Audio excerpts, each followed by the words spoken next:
আজ ৮ জিলহজ। এদিনকে বলা হয় ইয়ামুত তারবিয়া, অর্থাৎ পানি সংগ্রহ ও প্রস্তুতির দিন।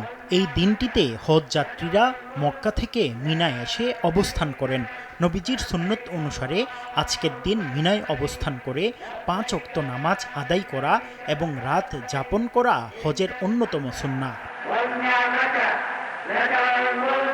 হাদিসে এসেছে, নবীজি সাল্লাল্লাহু আলাইহি ওয়াসাল্লাম ৮ জিলহজ মিনায় গমন করে সেখানে জোহর, আসর, মাগরিব, এশা এবং ৯ জিলহজ ফজরের নামাজ আদায় করেন।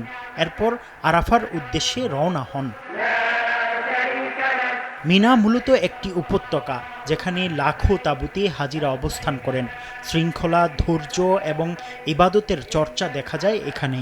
কেউ নামাজে, কেউ কোরআন তেলাওয়াতে, আবার কেউ বা পরের দিনের আরাফার দিনের প্রস্তুতিতে ব্যস্ত রয়েছেন।